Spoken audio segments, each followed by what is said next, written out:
Hi everyone, I'm Claire Saffitz. Welcome to my home kitchen. Today I have a very simple recipe that I've been making all summer long. It is my summer berry cobbler, perfect for that late summer when the berries are getting really good and are in season. And really the recipe is all about that cobbler topping. I've been kind of making a bunch of variations on it and it's so good and so easy.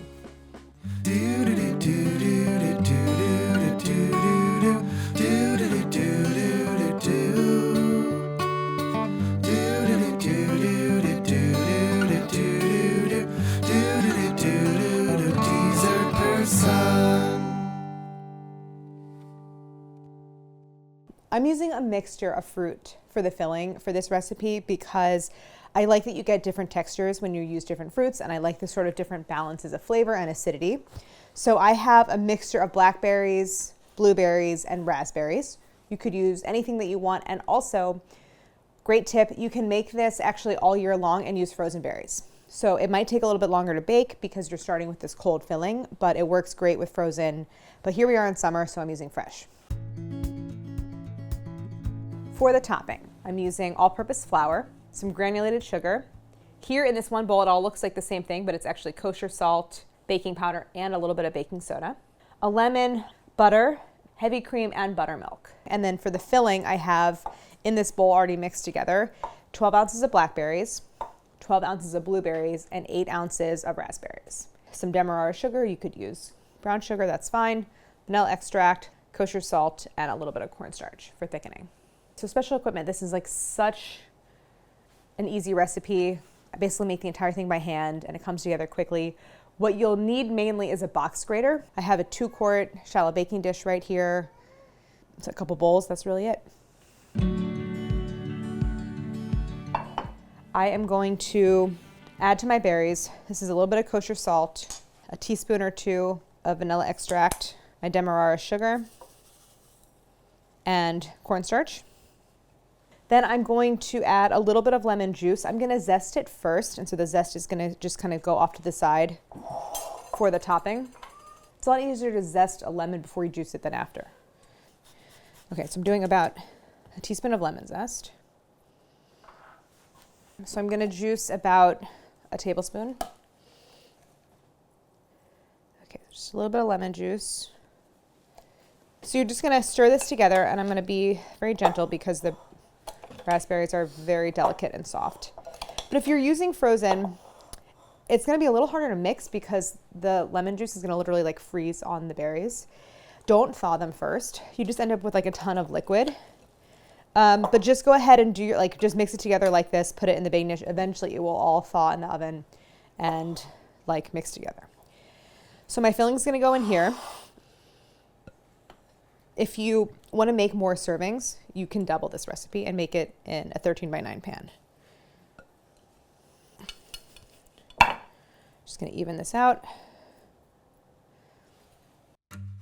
I'm going to turn now to the topping. So here I have the zest and the sugar.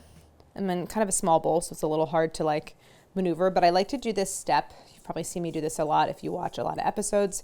But anytime I am using citrus zest and a recipe that has sugar, I do a kind of like preliminary step where I mix them together and rub them with my fingertips, and it just helps to bring out all the flavorful oils in the zest.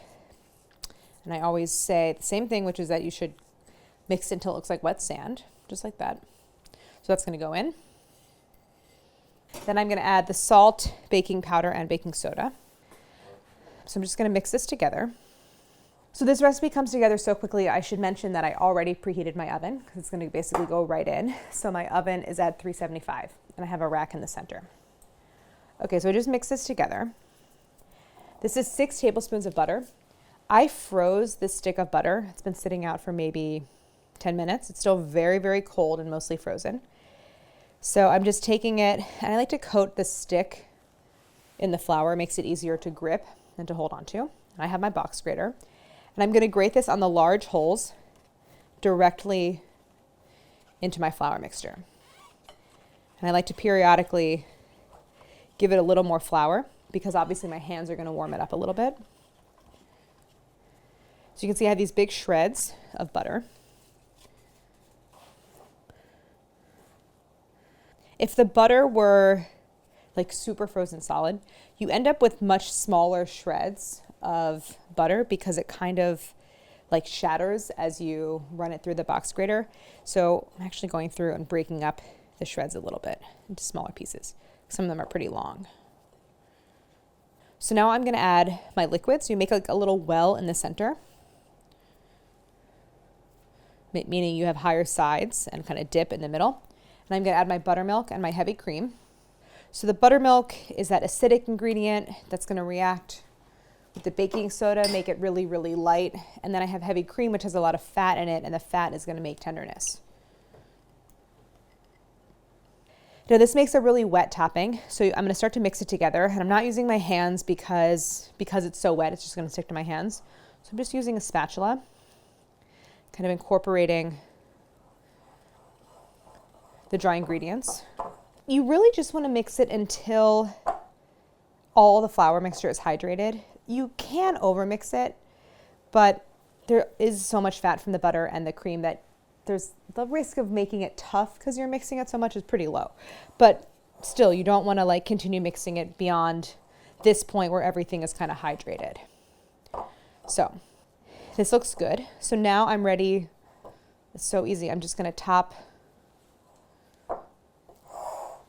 my cobbler. And one thing I didn't call out in the beginning because I forgot is I'm going to have a little bit of extra melted butter and a little bit of extra demerara sugar, and that's going to go on top. Again, if you're using brown sugar instead of demerara, switch to granulated for that topping. You just want something that's going to create like a nice crunch on the surface. So I'm going to grab that. Also, you could make this a little bit ahead of time if you wanted to and just keep this covered and stick it in the fridge. It's nice to keep it cold. But I'm going to go straight into assembly. I love this part because it's very kind of tactile and hands-on, but I'm going to form my biscuit topping. If this were a looser mixture, you could just pour it over, but it's wet, but it's not quite like it's thick enough. You still have to form this kind of like biscuits, and they kind of run together when they cook. So I'm just going to add a little extra flour for my hands. I like doing this by hand. You could use a scoop, but you're just going to kind of take like handfuls. I have a spoon to help. You can kind of use a little flour to like form a kind of biscuit. Then I like to flatten it a little and just lay it on top. I mean, I wasn't really like calculating, but I ended up making 9 biscuits, which fits really nicely in here. But if you like cover it and you have a little bit of the topping, just like dot it around, it's not precise at all. You just want it to cover the surface. Okay, so I'm just going to give everything a little coating of melted butter. This is going to, again, add to that crispy surface texture. Okay, then just light sprinkle of demerara sugar all over. Again, if you are using brown sugar in the filling, substitute granulated sugar for this part. I'm going to bake this in my oven. It's a 375, and it's really important that when you bake a biscuit topping of any kind, that the filling comes to like a real boil, not just around the edges, but in the center as well. And that's because that is going to help the topping to bake from the bottom up as well as the top down. So at 375, maybe like 45 to an hour. It smells so good in here. I'm right at the 45-minute mark, and I just took a peek. The topping is looking really nice and golden brown. There's tons of bubbling of the filling, so I'm going to take it out. I think it's done. Here's the timer. Okay, so you see really vigorous bubbling. I took a calculated risk that I was not going to have any juices bubbling over the sides. I'm so bad about that, and then smokes in the oven, it burns and all that. But here I have nice high sides in this baking dish, so it did not bubble over. But this is obviously incredibly hot. It's basically boiling in the center. So I just have to wait for this to cool. I do want to serve it warm, so I'm going to give it at least 20 minutes to cool. And then I'll get that great temperature contrast with cold heavy cream served with this delicious mixed berry filling and this sort of cakey, crispy biscuit topping. So it's still pretty hot, but time to move on. I have some cold cream here, and I'm going to use a spoon to serve it. And I think it's best eaten with a spoon because the filling has kind of softened and become nice and jammy.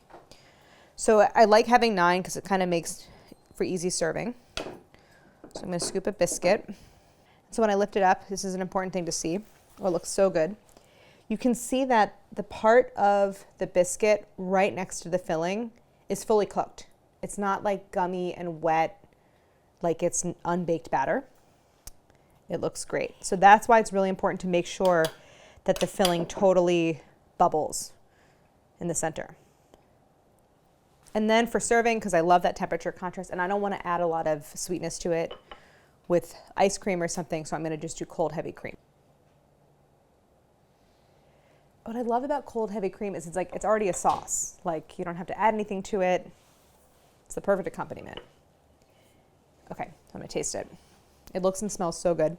I really do feel like the very measured amount of sugar in here makes this appropriate for dessert and then breakfast the next morning. So I'm just going to take a little bite from the corner, get some heavy cream on the spoon.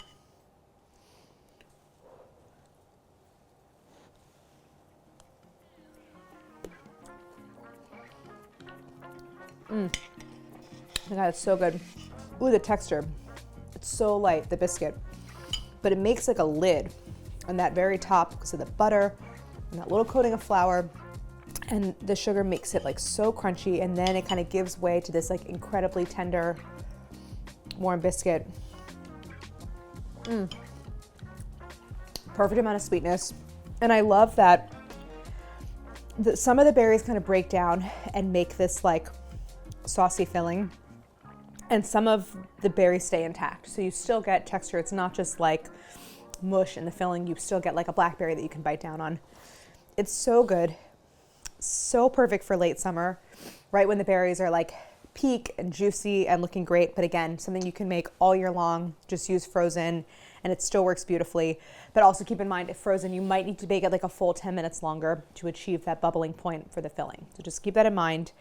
But so easy. You can bake it straight through. You can eat it like from the oven, the 20-minute rest, little cold heavy cream. It's so perfect. I love it so much, and great to enjoy the next morning. One of my favorite summertime recipes. I hope you get a chance to make it before the weather turns cold. And thank you so much for watching, and don't forget to like and subscribe.